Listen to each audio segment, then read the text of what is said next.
Then he's always like, okay, is it actually going? Yeah, this is what we do every time. We know it's on YouTube right now. We have to wait for that to turn blue. I usually get the then that notification. goes blue, and then we go there, and now we should be live in 2 spots. We should be.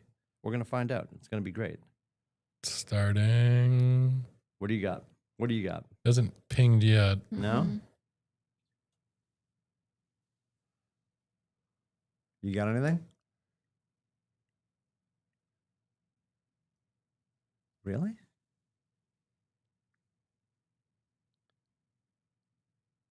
I love that we're all on the phone right now, just trying to see if we're actually on.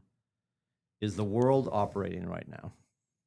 That's our question. I'm guessing we're on because the interwebs is like getting sucked. Like, I'm like, we have to be. I'm like, everything up there is telling me we're working, but I also want to make sure that we're working. Welcome in the worst cold open in entertainment history. It's Coffee with a Capper, but we're calling it Latte with a Leader because we're doing a whole series. We're going to talk to your 6 ALC members for 2026. I almost said 2016. Whatever. And Kate Grassi's going to start the conversation with us. We also have Bradley Kelly with us. He is the platinum title sponsor for Coffee with a Capper. Yes. Platinum. Whatever Movement Mortgage wants me to say. Yeah, no. He's the greatest. Hi, buddy. That's nice. Thanks. You're welcome. You're welcome. Yeah. So we're going to talk to Kate about all things real estate, all things monograms. We'll get there at some point. Okay. She made an executive decision to marry a gentleman with a G for a last name, so she didn't have to change anything. She went from Gurkha to Grassi. Unless the authorities are looking for you. Sorry, I just gave out your maiden name. Too late now. Too late now. Yeah, gotta go. So we'll have Brad Kelly lead off. And I know... We're in. What's that? And we're on. We've been on. We double-checked. We spent about 17 minutes making sure that we're on the air. And a reminder, too. We're on FaceSpace, obviously live right now. Most of you are probably there. We push it over to YouTube because Mark Zuckerberg is a gentleman. And any live video that goes on to FaceSpace gets deleted after 30 days because him. So if you want to, get yourself a box of wine and don't want to watch the Olympics, you want to watch every Coffee with a Capper ever. They're not all there, but most of them are there. Some of the greats are there over on the YouTubes. So you can find all that at kwclmhub.com. Brad Kelly, talk to us about lending. It's been 167 hours since you last gave us a report, so something must have happened. We can't just talk about the Olympics. We can talk about whatever you want. How about that game yesterday, huh? Did you watch any of that? The hockey game. Yeah. Yeah. And the women play today at 3:10, so quarterfinals. Excited. We'll take the show down and we'll put it up on the big We'll have to do that. But yes. So just similar things to before, like it's been a week, so not a lot's changed, but we're starting to see some momentum with rates coming down. So that's a good sign. Mm-hmm. It's been some weirdness. I will tell you that as far as what's going on. And my gut instinct is it has to do with the government buying some mortgage-backed securities. Cause like was it yesterday or the day before, whatever day this week it was that the jobs report came out, it wasn't super favorable for rates. And yet they still kind of pushed through. And then today, like the CPI, like the inflation reports came out and they were fairly favorable. And we're seeing an improvement that's, beyond what that would be. So we're starting to see some push towards that, and that's just going to help us all. So, obviously, if there's anything that anybody has questions about rate-wise or things of that nature, want to double down on mentioning that we do have a very, very strong investor for second home and investment properties at this point. So anybody that's purchased one of those in the last, 4 years or whatever since rates went up, and it was a conventional loan, I'd love to take a look at it for you because we're seeing like low 6s on that type of product right now on some stuff, so which is awesome. So on top of you're probably right around 6 right now on a lot of your conventional stuff and whatnot. So good rate environment. The market's kind of pushing that way. Seeing a lot of people in the market. I don't know what Kate's seeing or what you guys are seeing as far as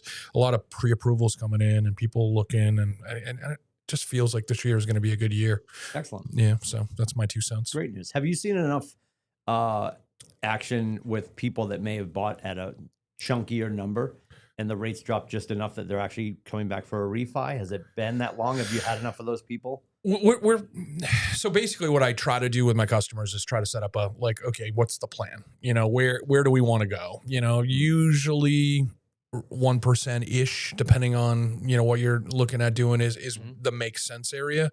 So that's, you know, it becomes a, you know, whether you want to call it a strike rate or whatever it is, but like, hey, it's 3/4, you know, so we only need a quarter more. That could happen in a day. Let's talk, let's get this kind of laid out and figure out, okay, when's the time, you know? So, but yeah, yeah, there's definitely been some refinances, you know, here and there, people that it's funny because you get some people that are like, okay, cool. Yep. Tell me what to do. Boom. Or we get it done. Then there's other people like, well, maybe it might go a little bit lower. And, you know, the last few times that we've seen them bump down, they bump and they bounce, you know, and it's like a day or 2 or 3, you know, and well, let's see what's going to happen doesn't really work, you know, because it's gone again. Some of those people, the second time through, we end up getting them refinanced because they realize they missed the first time. And I'm sure it's kind of similar to the real estate world where you got to miss one sometimes, right? Yeah. Oh no, I want to offer them 10 grand less. And it's like, no, it's not that market. You know? I say that with about probably 90% of buyers I work with, they have to miss their first offer. Yeah. To really understand that we do know what we're talking about. We're not just throwing numbers at them. We're looking at the comps, and we do this every single day. And maybe we know a little bit about something more than what their outside influences are telling them. Right. Or, you know, or they're, oh, you're just doing this for a paycheck type of attitude or whatever it may be, you know, and then they start to realize, oh, wait a second. Yeah. No, you're the expert. So yeah, but we're starting to see some movement there. You know, obviously the more relief we can give people, you know, save them a couple $100 a month. I mean, it's a big deal. Yeah, it makes a big deal. It's a big deal. You can get an auto pizza for that. You can. It could be an auto pizza. So we bought our house in 2024 and our rate was about 6.7, and last year, around June, they dropped just enough. They hit 5.8, I think, for like 2 hours. Yeah. And we got lucky enough to lock in during those 2 hours. So it was just about a full point, but we're so glad we did it. It saved us about $500 a month. Yeah, it's huge. Yeah. And we opted to just continue paying the same amount. So now that $500 a month is going towards our principal. So we're paying down a little bit faster. That's fantastic. But yeah, super happy that we did it. That's a great idea, honestly. Like if you can afford it, like you don't need the 200 or the 500 or whatever that number is, you realize the savings so much faster if you just keep making the same payment. You know, because let's just say it costs $3,500 to refinance. Okay, so that you're 7 months in, you've already paid that $3,500. Yeah. You know, and now you're just making money on money, which is, that's the game. You know, if the more you can play that compounding interest, take advantage of the lower rates. I mean, I play the same game with cars personally. I don't care what I drive really, but if I can get it at 0%, sweet. The challenge is no matter what vehicle you get, you put those hairy die hanging. Those are not my choice. Okay. I have children, buddy. I have children. Your girls are not pushing for that. Brielle won those at an arcade one day, hung them on my truck. They've been there since. So you're welcome to call her. I'm not gonna. So I got a question for you because I know that your kids adopted the Tim Lindsay theory. My wife actually had to crawl through the snow to unplug them. Oh, what? The lights? Yeah. So at my house, Kate, we decided a long time ago, obviously because we had a historic run as New England fans. We just decided that we are not going to move the Christmas tree until the Patriots are done playing. We don't say the L word, of course. So for a long time, it's been up for a long time, and this year held true. So is everything down yet, though?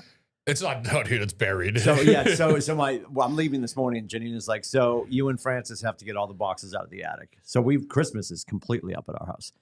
And the Hanukkah bush is still plugged in. Like everything's running right now. So we haven't stripped down yet. But this is the weekend where we're going to start to. Well, I say we. He and I are getting the boxes down. Mom is going to rip it apart. I have my house is in a spot in a fairly large neighborhood where most people drive by it, and I'm that guy. Like I've got. Do they know what we're doing though? Like it's all good juju. That's why it's happening. No. You should have seen it a couple of years ago. Somebody anonymously posted on the Facebook page in the neighborhood about taking Christmas lights down, and my wife. she likes stuff like that. She responded pleasantly. Erna, let them know how she was feeling? No. Crazy. Yeah, actually, the best was one of the guys we know in the neighborhood immediately posted, "Oh, real brave," posting anonymously or something like that. And then my wife started. I was like, "Oh, here we go." But yeah, and to each their own. And if you have an HOA and all that bullshittery, fine. But like, who's really? Well, who's my got biggest that kind of take light down energy? That well, my biggest thing is so like right now. So like I've got like a full display in the yard. Like Santa's this high and he's this deep in snow. Like. So it's just a Santa head. Yeah. Like what am I mean, I've got a dog display, like 3 different dogs. You can't see them. They're except for one of them, they're all under the snow. Like the light that shines in the front house. I was showing my daughter the other night before we shut just them an up. orb. It is. It's like a circular spot on the snow that lights up now. Yeah. Because it's under the snow, Yeah, It's of course. I'm like, I'm not gonna go like dig them out and then like pour hot water on them so that the stakes will come out of the ground. I'm like not that ambitious, People need to take a deep breath. So, Kate Grassi, lots of people know you because you're very popular, as we know. And you're involved now with your board of realtors. What is your position now with Straftopia? I am the treasurer and secretary for and Stratford County. That is all I know, never got involved with the board. I mean, obviously, nobody wanted to be involved with the board. They didn't want to be involved in real estate, but here we are. So that's a gateway drug, right? Like you're just now, that you're on a pathway to like the presidency, and then you're the pre-president for 3 years, then you're the president for 62 years. Like, what's the math on all that? So Jason Westcott was the only president that was ever going to hit the 62-year mark. Yeah. Carrie Kellerman is the president now, and she has threatened me under pain of death if I step down and she gets stuck in that role. She's like, I will hunt you down. So Brad and I were willing to put some money together to keep her in that spot. If you want to step down, we will pay you to do that. Yes. No, I can't do it. She's scarier than you two are. I completely agree. Yes. But Have you met Rick? Her husband? Yeah. Briefly, the fear in that man's eyes? Yeah. 1,000%. Yes. Every time I see him at the holiday party, I'm like, blink if you're not okay. We'll get the authorities involved. Yeah. I would not piss off Kellerman. There's no need to do that. No. But so she'll probably be in that role for 2 years, and then I'll take over and do it for 2 years. And then we have Donna, Jerry, and Carrie Alex, who are also directors. So they'll start to move up. And then it's just a matter of finding people who are curious about getting involved and don't really know where to start. Maybe joining one of the committees and getting a feel for it. And if they like it and they want to stick with it, then we move them up into the board of directors positions. Yep. So we've had an obnoxious run at president. As a company, which Nathan loves because we obviously want to have a seat at the table. What's his line? If you're not sitting at the table, you might be on the menu. Yep. Of course, it's got to be a restaurant analogy. He's like, do you want the calamari? Do you want the calamari? We'll get 3 seafood towers. I was like, well, which one's he going with? Grab the chicken. Anyway, so for the people that don't know you really well, give me the high school graduation to this conversation. Give us the history of Kate Gurka / Grassi. Sure. So I actually grew up in Rhode Island, graduated school down there. Were you drinking Narragansett's underage? Yeah, obviously. Yes. It was actually we did that in 4th grade. It was the Mike's Hard Lemonade, but what was it? Then, the Mike's Hard Lemonade. Yes. Or the Smirnoff wine coolers. Smirnoff. What was the blue one, Bradley? What am I thinking of that Kate wouldn't remember? You and I would remember. There was a Zima. Oh, you're talking about Zima. Zima. Okay. The Zima wasn't blue, what the label was, right? Yeah. Glass bottle, silver and blue label. Yes. Yeah. So we were Zima. drinking whatever we were stealing from my dad's girlfriends. Okay. But yeah, so graduated. And you never got down told there. on?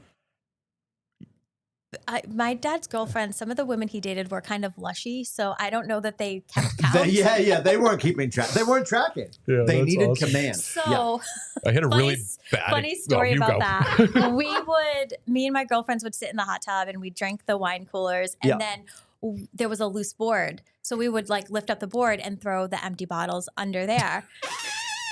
So one day the hot tub stops working. Dad has to fix the hot tub. It wasn't the hot tub. It was the deck needed to be replaced. And he was like, your stepmom was out of control. And I was like, yeah, she really was. Yeah. How old were you at that point? I was in my 20s, but Okay, I still yeah, wasn't yeah. taking I was it. like 14. 14. So you're When I was drinking, or when when the deck the got deck come got up. done, yeah. I was much later. When I was drinking, it was probably like junior or senior in high school. Oh, I thought she was hey 14. I was like, oh I don't think I was that young. Okay. Yeah, I actually had a really bad experience with Zima and razzmatazz up in Colebrook. So Razzmatazz. put a little bit of that in the Zima. Oh, yeah. My God. That's all I remember is, and somebody drew this correlation most recently. You know, the long drink, the one that Yep. that a lot of people love, and it's got like that Fresca feel, but whatever. And somebody's like, it tastes like a Zima. I'm like, first of all, nothing. Zima tastes like an Oxford comma with like a little bit of sand. Like, I don't know. I was like, don't compare anything to Zima. That's a cruelty. But Yeah. I think this year at Pi Day, instead of the Movement Mortgage Bloody Mary, Yep. we need the Movement Mortgage Zima Razzmatazz No, combo. nobody ever needs to drink that ever again. The Like, it was razzmatazz. bad. It was back in my professional softball career, and I was literally so hungover that day. I was in the outfield with my glove on, full of Skittles or Starbursts. I was unwrapping Starbursts and eating them because I just needed the sugar to get through. No, I know, but that had to go wrong at some point. Like What? The hangover? the stomach full of that, then you're starting to throw just like Oh no! ultimately like the saccharinized rubber into your the face. the Zima and the Razzmatazz had already left the building. Okay. So next week we'll have Mike Gagnon. Thanks for hanging out. Oh my God. No, All right. I just because I would get like the shakes because I was like, oh my God. My You were- body's like, wait a second, you need more razzmatazz. I'm You like, were DT'ing on the softball field. Wonderful. So Was bad. actually, while we're here, what was the one like? What was the first one that got you? Like the hair of the dog that bit you. Everybody has their alcohol that they can never look Sky at again. vodka. What was it? Sky vodka. Okay, when was this? I was like 20 or 21. I was like if I was legal, I was just barely legal. And I don't know why. I don't know what came over me, but Were I'm you just like like marching it was around like shots you were at all a park? night. Oh my! I was just gonna say you're just walking around with the bottle with a straw in Basically, it. yeah. Okay, And yeah, I think I almost. but you can still have vodka. You just Sky vodka. So I Burnt you. actually, I don't really drink at all anymore. Yep. So yes, I can still have vodka. I don't now. I've kind of upgraded to maybe a better quality of vodka. Sky's not bad. It's not. This guy's not good. It's not It's in good. the middle somewhere, right? Like It's- you I got mean, Hampshire at the bottom. No, right? I was trying to think. What is that one that's always on the bottom shelf? It's at least Hampshire, a glass right? bottle Yes, exactly. because the plastic is I don't know. Yeah. No, vodka always bothered me too back in my college days. Like, Was it razzmatazz for you though? No, What's no, your, no. We we used to occasionally have a kamikaze party where like we just Oh, drank boy. kamikaze shots all night. And Okay. I was somewhere, came back, and I was late to the party, and I caught up, and I won. And I didn't won. Did you though? Did you? No, 100% won. Oh my goodness. Mine was freshman year of college. It was Southern Comfort. Ooh, And that's a good one. I was just we went because of course we went to a place. It's Cafe Vittoria. I want to say it's on Hanover in the North End, and they knew we were all underage. Like we're just going in with, and we sat downstairs and I just started doing doubles of SoCo, and that was Sunday, and I didn't get to class until Wednesday. I saw the face of God for like 3 days. Yeah, so now you even just mentioned it, I'm like a little cat gag, like no, thank you, can't do it. Can't do it. All right, so you finished drinking all your dad's alcohol. Yep. Keep going. So, So finished drinking. and this is all Rhode Island. This is happening. This is all Rhode Island. Okay. After high school, I didn't really know what I wanted to do with my life. So I started at the community college down there and just kind of was like taking classes here, there. And at some point I decided I'm going to be a nurse. And I didn't, again, really know where to go from there. Okay. So at the same time, my grandparents lived here in New Hampshire, and my grandmother was in congestive heart failure, and she was doing well on dialysis, but dialysis is 3 days a week. And my what part of the state were they in? Wolfboro. Oh, Chicken Bar. Yep. Love that. Good for you. And my grandfather was recovering from a stroke. So again, he is still with us. He's doing great, but they just couldn't do the driving and maintain the house and everything that comes with it by themselves. So they were like, move up here. We will help you get started. We'll pay for everything, but in exchange, you're going to help us. Yep. So it ended up being a really So you started good. drinking their alcohol. Exactly. Leonard, where's all my Zima? God. Nana's pissed. Sorry. Yes. Yes. Unfortunately, they didn't have a deck for me to throw things under. So Yeah, there it is. You have to actually recycle. yeah. And they're so old, they don't know whether they drank it or not. So you got that working for you. It worked really well. Yeah. It was a win-win situation. Yeah. But yeah, so I moved up here. I started as an LNA, got my MNA license. So then I was doing all of the med passes. Where were you? In Wolfboro? Yep. So I started out at Wolfboro Bay Care and Rehab. I was there for 2 years, and then I actually started working at a facility down here in Dover. Okay. And then started going to nursing school at Great Bay. Okay. And it was 4 classes away from getting my RN. And I ended up having a breakdown. I had met Jake at this point, and I was Jake's the problem. Yes, Keep I going. was. I I'm gonna write called that down Jake, for and I everybody. was crying, and I was like, I don't want to be a nurse.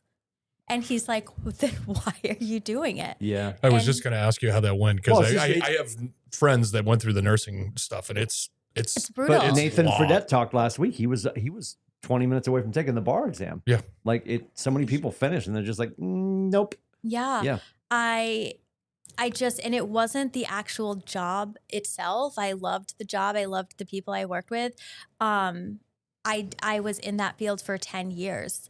And from when I started to when I finished, the way that nurses are treated by the administration and by the patients, there's been such a big shift from we're so grateful that you're here helping us to this is your job. You need to do it no matter the abuse that you take. Yeah.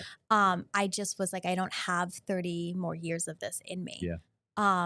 And Jake is employed by the shipyard. He made enough money that we could live on only his income. So he was like, well, then don't finish. He goes, do something that you want.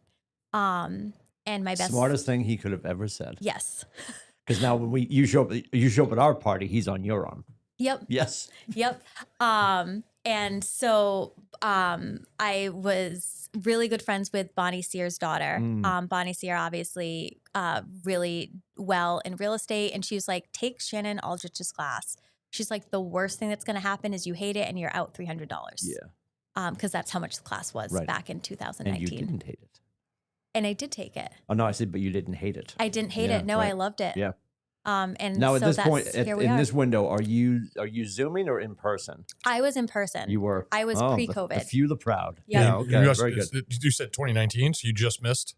Yes. Yeah. Yeah. You just missed it Yep. getting So shut it's down. funny. Actually, And she was teaching up north too. So were you up north or down here? So I took it here. I actually took it. Pam Batista's taught the bulk of my class. It's pronounced Batistas. It's Greek that you're saying it wrong. I have to correct people. She loves it. Batistas loves it. It is Batistas. Yes. Good. Poor Pam. Poor Pam. But She nope. loves So I took it. I got licensed, and the day I was like, I'm done nursing. This has been my last shift. Was March 12th. And then March 14th, everything, like the whole world shut It was down. the 13th, right? Yeah. Friday the 13th. And I remember sitting on my couch going, oh my God, what did I do? Like, did I just make a terrible mistake? I would argue no. Like it turned out great. But no. But even in the moment, because we, the governor told us we weren't essential, and then Nate and a few other loudmouths went to the state, and we were suddenly essential again. But when you look at what the pressure on the medical community during that, I think you escaped just in time, personally. Oh, looking I do back, too. Looking back. Because you could say this is going to be job security. Yeah. But you were already stressed. Yeah. The pressure cooker was about to start. You're right? 100% correct. Yeah.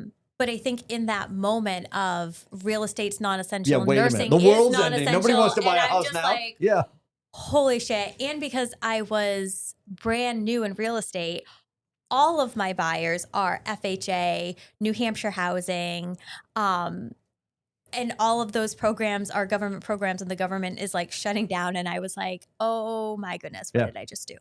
Yeah. Yeah. It was hard.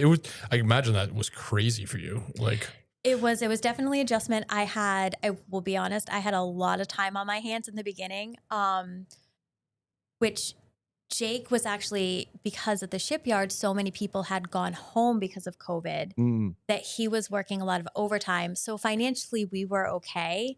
I was bored out of my mind.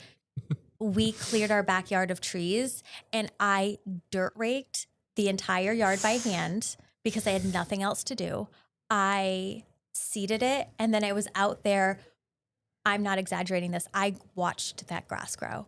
I watered it twice a day. I was out there every single day. No, go ahead. It's a good measuring it. There was nothing else for me to do. I watching the grass grow and measuring it. I couldn't see anybody. Come Everything on, was shut you're down. all winners. COVID projects are the best, man. Like my backyard completely changed. That grass, it's better than the house we're at now because it got the love and attention and care it needed. I was going to say that a lot of people were making sourdough starter. You were growing grass by the millimeter. And yeah, all I'm thinking to myself is you just sold that place 2 years ago. Yeah. Yeah. Did you point out to them that it's the greatest grass on planet America? It wasn't the grass specifically, but I also had planted like perennial gardens back there. And I was like, these are great. The year we sold is the first year I ever got a bloom on my peonies. Oh. But it was like, it's kind of like it's set it and forget it for you. Like you don't have to, because they had just had a baby, the people who bought it, and they've since had another baby. Yep. So they're in the trenches. They're not gardening. So I was like, they don't have to. Yeah. Put a sprinkler out there and everything is done for you. Let's be honest. Do you swing by and check on it? I have actually. There it is. No, they knew I was These coming. These maniacs are not watering the lawn. They invited me in and they showed me everything that they did. That's great. Yeah, they've done some really cool things there. They've made it their own. They're super happy there. So we're really happy for them. When you sold, you represented your property. Because I know a lot of agents will be like, I'm going to give it to somebody else just to step away from it. But you sold your property. I represented our property. Right. Technically, it was only Jake who was the seller. Okay. I was not on the deed. Okay. He actually had a WTF moment when he realized I still needed to sign the deed because we were married and I needed to sign off on my homestead rights. So I was like, yeah, I still matter here. I still matter. Still matters. But yep, I sold it. Had a long conversation with Jason Westcott about what I need to do. So we got the house pre-inspected and we sold it with a home warranty. Nice. Just in case there was anything that like nobody could come back and say we didn't disclose anything. Sure. But yeah, we made a tidy little profit because we had bought the house in 2017. Good for you. Yeah, and it's the reason why we were able to get into our new construction that we're in now. So back up, you said when you met Jake. When do you meet Jake? 2014. Okay. And what's he doing at the time? He's been at the shipyard since 2013. And he was in the Marine Corps before that. So he's just been like, he sold his soul to the United States government a long time ago. Yep. And you're like, okay, well, you know where he is. That's all that matters. Yes. It's like most days. It's like a day-long play date. He's playing on the sub. Wonderful. Yes. All right, so you guys buy the new place, and I know you don't have short people yet, but you have a lot of dogs. Mm-hmm. And you just said you're probably going to have a conversation with him soon about the next one. So how many dogs do you have, and what are you bringing in? What's going on? So we are down to only one dog that is ours. Okay. We had 2 pass away last year. Yes. One from cancer who was only 8. So that one hit us really hard. Oh boy. And we so back up even further. Jake and I met in 2014 in January. Mm-hmm. And about February, I'm like, hey, we should get a dog.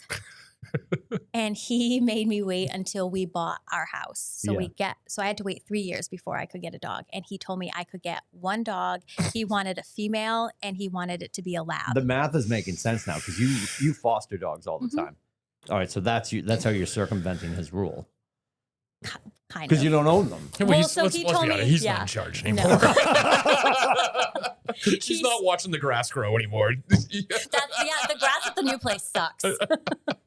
So he told me I could get one female lab, and a woman that I worked with at the time was fostering Stella, who was a female. She was a lab mix, which is code for Pitbull. And she was part of a bonded pair. So she came with a friend. Okay. And I was like, great. I'm going to tell Jake I found a female lab mix, and I'm just going to leave everything else out. Oh, yeah. So anyways, we adopted 2 dogs. So I got Stella and Brady. Fun fact, Brady's name was originally Jake. Oh, my God. Yep. And we picked Brady, not because of Tom Brady. I appreciate that. I need to know that story because I feel like everybody's picking Brady because of Brady, but gonna be a lot of Drake, a lot of Drake boys and a lot of Drake dogs coming down. So it was the one name that we could agree on. Okay. So last year Stella passed away, and then we had also had Emmett, who was a long-term hospice. And he was truly a lab, and he passed just old age. He was 17, and it was his time. Yep. So now we just have Brady, and I found a white pit bull that looks just like Stella used to, but he's all white and he's deaf. And he was rescued because I guess for being deaf, his owners were like, well, we're just going to take him out back and shoot him. Yeah. So the rescue got involved. They rescued him. They brought him up here north. And because he was about to be shot, they named him lovingly Bullet. And I was like, Jake, it's a sign. Because when we adopted Brady, we had to change his name because he was named after you. Right. And our best friend has a dog named Bullet. So I was like, we can't have 2 bullets. Right. I'm like, we have the opportunity to do something really great here. Yes. And name the dog Drake May. Yep. And so that's my newest fight now that I'm like really pushing for this dog. Oh, so this hasn't happened yet. Hasn't happened yet. So Bullet is still in Up the for adoption. still available, Yes. and you are going to name him Drake. If and when we get him. That's my first fight is getting The him. concession of you saying "if" is wild. To I me. know. Well, so I guess that's the concession. If I adopt him, I would let go of the name Drake if it came down to like picking your battles. Drake wouldn't be the hill I would die on. okay. What name would he want? I have no idea. No idea. Okay. He picked Stella because of Seinfeld. Yeah. So maybe we could do like yeah. George or something. Yeah. A streetcar named Desire. He Yes. hasn't blinked yet. That's why they don't have the dog yet. That's literally what she just said right there in code. Yeah. He hasn't acknowledged that this He dog's did. coming. I will say he did text me this morning and ask if the dog was still adoptable because he couldn't find it. He's starting to crack. He did ask me what I wanted for my birthday, and I was like, And when is that? Every year I tell him a kitten. Okay. And I will say he has held firm on that for the past 10 years that we're not getting another cat. Because you just have the one. We Yes. just have the one. She's white, correct? Like I feel like she's a big powder ball. No. No. No. She's a tortoiseshell, so she's like black and orange. Oh, okay. All right. Yeah, she's been on camera many times. Okay. Oh, but she loves the camera. Yeah, she loves the camera. So no more cats. So no more cats. One cat, technically one dog right now. Technically one dog. Okay. And then, yes, we have fosters that come through. Drake May in the waiting. Yep. Okay, I'd stick with Drake May. I think it's funny. I think it's great. Yeah. The full name, Drake It has May. to be the whole name because the whole name is also the nickname. Yeah. Yes. Agreed. So I know that you initially, when you're getting started, you're working with Bonnie, and then you decide to go out on your own and you start Grassi Productions, and now it is Landmark Homes. So Yes. talk to me about the transition between you being a solo artist and the desire to start something of your own and bring more people on board. So it's... You said this during the ALC clinic. Yeah. You're like, I don't know. So starting the team, it wasn't my idea.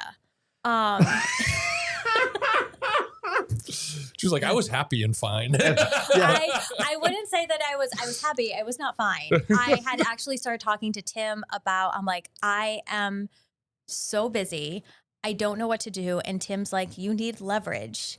And I was like, but what do I need? He's like, leverage. And I was like, be more specific. He goes, you need people to help you. And I was like, I want to punch your face. Like, tell me exactly what I need to do. Popular shirt. Yeah. Sold out right now. And at the same time, Erica Hauser and Emily Cantwell had approached me. They're like, hey, let's start a team.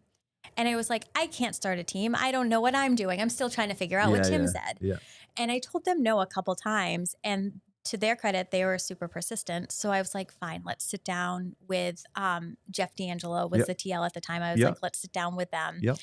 And they kind of were like talking about their reasons for starting a team. And he was like, well, he goes, I don't know that you're on the right track with that. He goes, you start a team because you need leverage.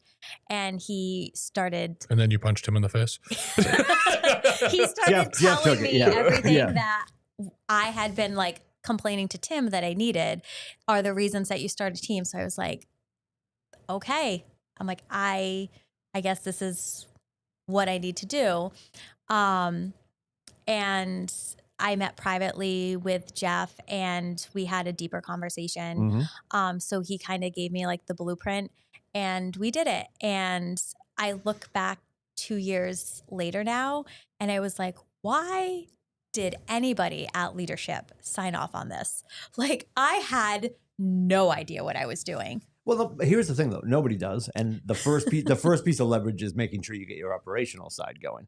Right. It's not necessarily like, hey, we're all just going to jump in the same car. Yeah. You know, which is what we did. Understood. But we've had that happen before. And I know that you and I had a conversation, like you can sort of play in the same space and just like we've got a group right now that if you saw them all hanging out, they look like a team insofar as they're going to support each other. You got, if you see Shannon and Catterall and Nina and Barlow, like they're just sort of hanging out and behave like a group-ish, but there's just no brand in front of them. So it's that same sort of thing. And I always recommend if you're going to test drive it, do that for 90 days. And you could then you can throw up a shield and say, this is the thing and move forward. But like, I don't think you have any. I have no regrets. Yeah. I love it. It was a great decision, even if it was done a little bit backwards. Because now we're starting to bring in like the operational side of things. And we're working to hire an admin and so we can get some of the behind the scenes stuff more automated for us and just have that extra support.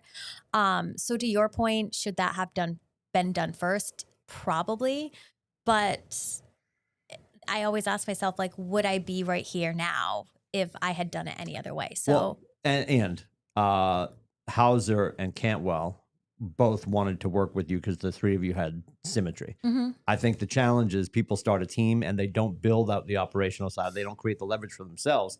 Then how's that going to attract another piece of talent? Because if you start recruiting or you go to somebody and say, we'd love to have you come play with us. And they're like, what does that look like? And you can't point to what it looks like. Like the three of you were all good doing your thing.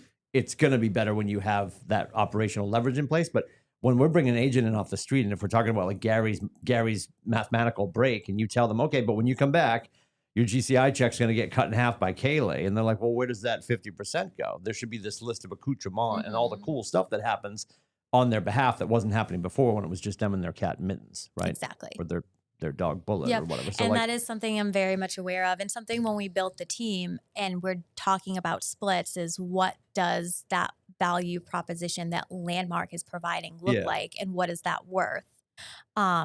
Because it needs to be fair for everybody. The agents need to feel like they're not overpaying, but then the team needs to feel like it's not being underpaid.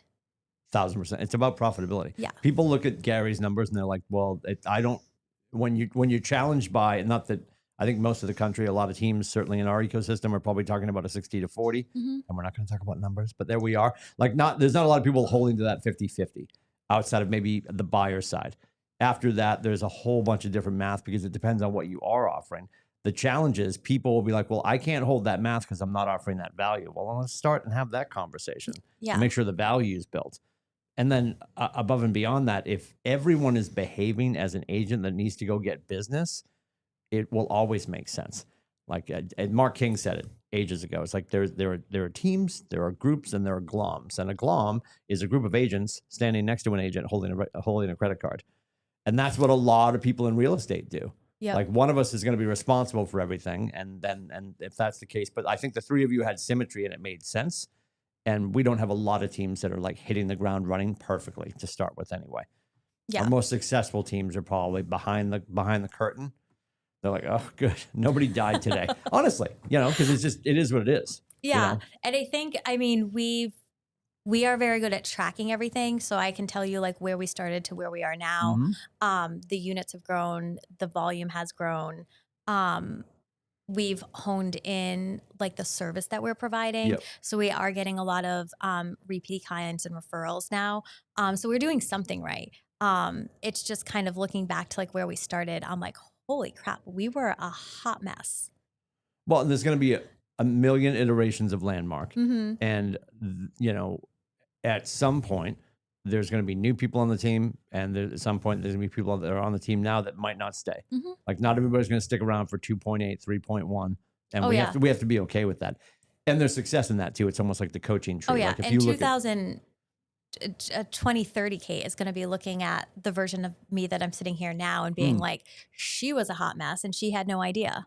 And just like I'm looking at, 2024 version, I'm like, yeah, I was a hot mess back then. Well, I think if we look at, I think about when we're kids and we're like, yeah, my parents, we all go through that window where like, my parents don't know what they're talking about. And then suddenly you finish college and you start getting mail with a window and your name on it. Mm-hmm. Like, oh, my dad wasn't making things up.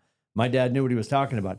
And we also, as children, were like, oh, my parents have it all figured out. And then we get to, I'm certainly at my age, like my dad did a great job making sure that I didn't know that he didn't have everything figured out, and they did a great job. Well, I don't know. I'm not talking about me. My sisters are fantastic versions of what my parents did. But like, I think when you look back, this version and this market with what you're doing is going to be celebrated. And you've also taken on a challenging conversation with your coach too. You have a coaching relationship that, I think a lot of people might shy away from because she does not screw around. No, she doesn't. Yeah. And it's so funny. I think for me, she's so much more than a business coach. She's coached me through some things personally that I'm really grateful to have had her like during those shifts in my life. Yep. Brindley Tucker, if anybody's wondering who we're talking about. Yes. Yeah. Fantastic coach and a great person at Keller Williams. So the team's happening. I wanted to spend some time because I teased it this morning. You've made your business probably a little bit more joyful for you because you've focused on a commonality that you have with a lot of people and something that you've always done. And I don't know to what extent this is morphed, but you've driven around and you've had treats in your car. Yes. For dog owners. Yes. And talk more about that and talk about how that's created conversations for you and probably driven some business to you as well, I trust. Yep. So, obviously with the fostering the dogs, we really love dogs. I love all animals. She said that like that was court ordered. No, I do. Tristan has 3 ferrets. Do you want us to bring one down? Oh. Yeah, he's got problems. The weasel?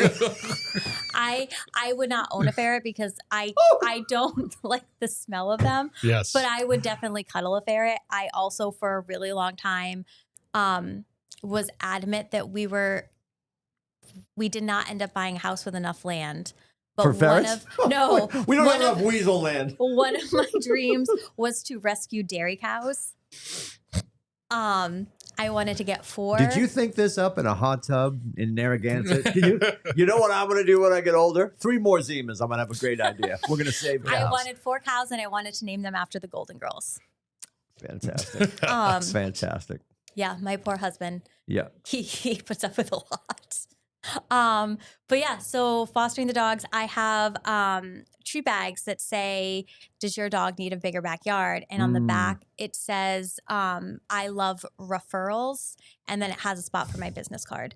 I don't actually have any with me today. They are at home with my computer charger that is on my counter. Oh, wonderful. Yes, shout out to Tammy Rahamini, who let me borrow hers when I was in Dover this morning.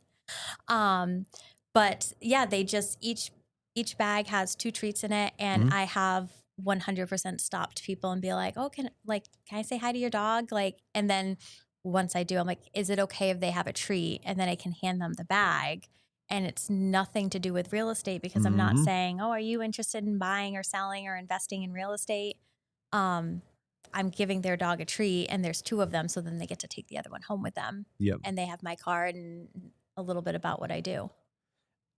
Can you point directly? Is there like one person you've worked with most recently that you can point that the conversation started with that?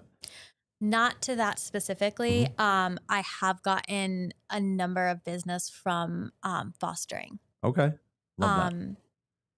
I have sold for one family where we fostered his dog. I have sold 2 houses for him and helped his parents buy an investment condo. And now he's considering moving back to the area. So we've been in touch about him buying. Yeah. And I have, again, because when he had already moved out of the area when I sold his first property. So he was like mailing me keys, and then I would mail him copies of like his Ulta and everything. And I'd always like put in treats for like the dog and like Yep. say like, oh, this is from Stella and Brady to his dog's name. Yep. Very cool. That's Yeah. awesome. So, couple things. I know that your entire team is jumping into Bold, which I love. Why did you and the girls feel that was important for you at this juncture? I mean, winter in New England is always a little bit slower. So we felt like if there was a time to do Bold, that this was a great time because you do have a little bit more wiggle room in your schedule. And then again, with it being a little bit of a slower time, jump starting your business as you head into spring and summer and fall, which is historically a much busier time in New England. Was excited. None of us have ever done it. So we're like, well, if you guys are going to do it, then I'm going to do it. Because there's always like that little bit of like FOMO where there's 3 of us. So if 2 are doing it, then the other one wants to. And just being able to do it all together and have that support and accountability above and beyond what Bold is offering, we're going to get that from our team level too. Sure. But also knowing that like we're going in and it is going to be, there are going to be like independent activities. So like, we're not going to be sitting at the same table. No, you'll be on different teams. Erica was like, she's like, I'm going to have to go and sit with strangers.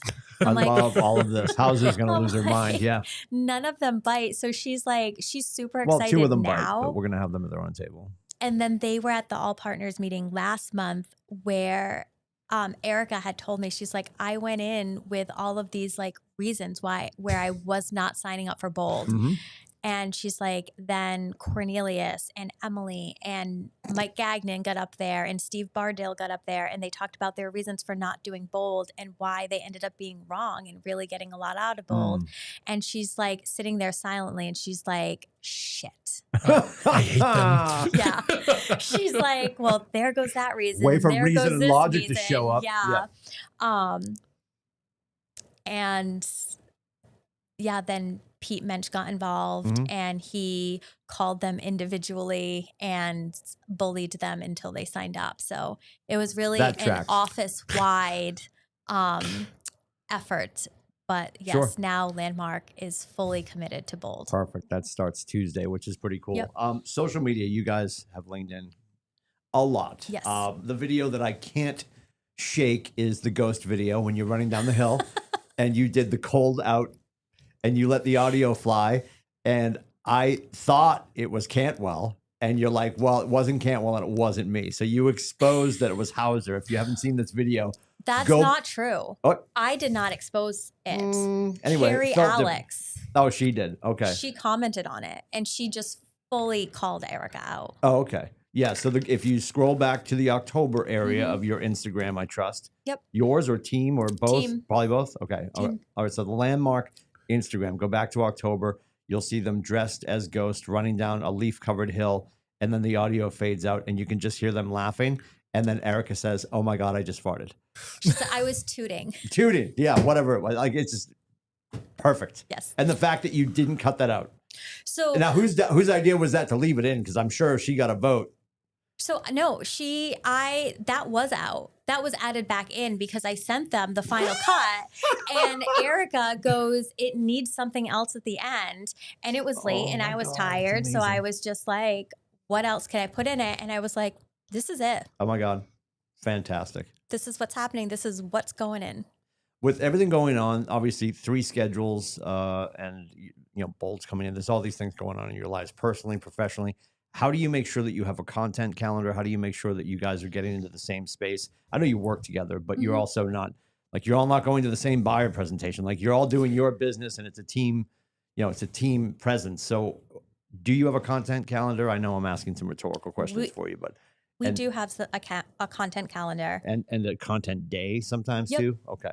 Tell us more about that. We have, the ghosty thing was kind of like a one-off where I saw it on TikTok, and it was 3 days before Halloween. And I was like, what are you guys doing tomorrow afternoon? Do you have any time? And they both said yes. So I ran out to Walmart that night and got sheets and cut the holes, the eye holes and everything. Yep. And we just threw that together. Normally we have scheduled content days where we are planning a whole day to film and make probably between 20 and 30 videos that we're then scheduling out. Okay. We lean into ChatGPT a lot to figure out what those videos are going to look like. And we're asking ChatGPT, what are New Hampshire buyers or Maine buyers asking? What are the most popular questions that a Maine or New Hampshire buyer is asking right now? And we're getting those questions, and then we're creating content around them. So the prompt is so important. I talked this morning on the Quick Start. Terry LaJoy is in a Tony Robbins boot camp right now. And like, she's going to the last 3 days are in Arizona. She's developing clones and like a board of directors and like all this stuff that she's giving a task to a clone that she's built, and it will be gone for 3 hours and then come back with the work done. So she's like layers beyond most of us. But what are the prompts that you find have been most successful? Like, are you batting it back and forth about 7 iterations before it goes and does what you think you need it to do? Yes. So we always start with, with any prompt, you have to give it a role. So we're saying act as, act as a social media marketing expert, or act as a real estate analyst, and tell me what are the questions that New Hampshire and Maine buyers are asking right now. Yep. So then it will give us those questions, and then we're saying now act as a social media marketing expert and come up with X amount of video ideas for each question. The videos need to be under 60 seconds each. They need to start with a strong hook, and they need to end with a call to action. And it will pop up like ideas, and then we'll pick the ones that we like. And it's like, okay, create a script for idea like 1, 3, 7, 8, and 9. And then from there, it's popping out a script, and then we're reading over the script. And then we are actually at that point taking chat out of it, and we're doing the final edit ourselves. So the benefit for the team, because the 3 of you are so different, like the from a business standpoint, it's a benefit. From a content standpoint, it could be foreseen as a challenge, because I'm sure Hauser is not necessarily, she was probably most concerned about getting in front of the camera, maybe, like, or am I wrong? Because if I picture the 3 of you out and somebody pushes you the wrong way in a crowded bar, like Cantwell's like sleeves up and she's gonna fight for you, right? Like Cantwell's going to jail first. I just get that from her. Like, and she's, you see her, she appears completely demure, but I'm like, oh, she's in a bar fight first, like crack bottle, step off, right? And Hauser seems just way more timid. Like you said, she's like, I have to be in there with strangers. So when there was probably some concern about pushing record, where did you guys get to a point where like, let's just do this and be okay with it? So I was definitely like the first on the train of like, we're doing this. Come with or don't come with. And then I was like, pulling them, and I was like, okay, took a step back, and I was like, I'm giving you guys the choice. Like, I'm doing this. I would prefer that the landmark Facebook and Instagram don't become the Kate Grassi show. However, I'm not going to fight with you. I'm not going to force you. If it's not something that you are invested in, then I'm not going to make you do it. And I think that for them was like, it gave them their choice back, and then they were like, okay, like we are gonna do this. You are correct. Erica was like, the first content day, she was like, oh my God, like what are we doing? We have bloopers from it. Just going back, and we all mess up the lines and everything. Sure. So she was probably the most stressed, but I have to give her credit because she is her personal TikTok page. She is the most consistent with it. Okay. What's been most viral for you? Like the video that you didn't expect would do really well that's done really well? Probably a home tour for a listing I had in Alton where I jumped in the lake, but that wasn't like necessarily like the beginning of the video. It was like a drone shot flying around the water. So it looked like a normal house tour. And then I jumped in the lake in the middle of it. So for you, when you're putting the content calendar together, are you concerned about, like I always recommend, even though it's on our business pages or we're doing this for real estate, the 80-20 rule should be flipped on its head. It should be 81% lifestyle and like 19% real estate. So do you stick to a cadence that has made sense for you? Do you find the ones where you guys are being you and being a little more unscripted and not worrying about like Scorsese, because everybody's like, this has to be perfect, and those tend to flop, It's so for the bulk of our content, I would say we're probably doing like a lot of real estate things, and they're really short, like little videos of like, again, these are the trends that we're seeing. Buying in winter, why it has its advantages, like just like things like that. And then we are trying to make our videos for our listings. Those are the ones that we're trying to show our personality and make those the more special ones. Okay. Perfect. And then we always have like the one-offs of us doing something fun but for the most part, the calendar it's a little bit more of like the drier real estate related stuff, just because that's what we're filming on our content days. So that's what we have the bulk of. So you're in the new house. Jake does what he's told. We learned that today. Yes. Like when you're like this weekend, when you take 4 minutes for yourself, because I'm sure you'll be with clients all weekend and doing all that kind of stuff, and you're sitting in your new space, Jake's with you, all is good. Do you think back to like the nursing school and stepping away and like, thank God I jumped? Like how surreal is it for you? It's really surreal.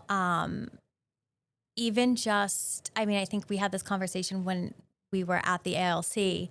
I grew up super low income. And we bought a brand new construction in 2024. And we got to pick things and we got to upgrade the countertops. And so just like even having from where I grew up to where I am now, and like my earning and all of that stuff, it's a very surreal feeling of like, I didn't ever think that I would get to this level. Yeah. And now I'm like looking at, okay, like what do I do to get to the next level? So it's all just very grateful. But yes, there is a level of it being surreal, and you're like, how is this my life? Well, because you're also sitting there just being Kate inside. Yeah. You're like, yeah, nobody realizes none of us have our shit together. And you're like, how am I pulling this off every day? Oh yeah. The imposter syndrome is real. I love that you use that term, because so many people would talk about, you hear the cadence of words like fake it till you make it, which I think that sounds wildly disingenuous. I don't want any of our agents to really use that in public. The imposter syndrome thing I think is really important, and I wish it upon all of us. Only for the fact that I think if you wake up every day intending to do something that you have no business doing, that's imposter syndrome. So we should embrace the imposter syndrome feeling like I have no business doing what I'm doing today. Okay, good. Go get that done. Because that's where the growth is. So beyond the business being successful, the gastroenterological problems with Hauser, Cantwell getting arrested, all that kind of stuff. Like the end game for you, and I know there's a lot for you to do with your business and your life before you get to like the Tiki Hut with Jake, but I'm sure that's probably on the roadmap somewhere with Narragansett's, of course, or Zima's. What's the philanthropic big why for you? Like, do you want like GrassiDogs.com? Like, yes, so that actually plays, right? 4 cows.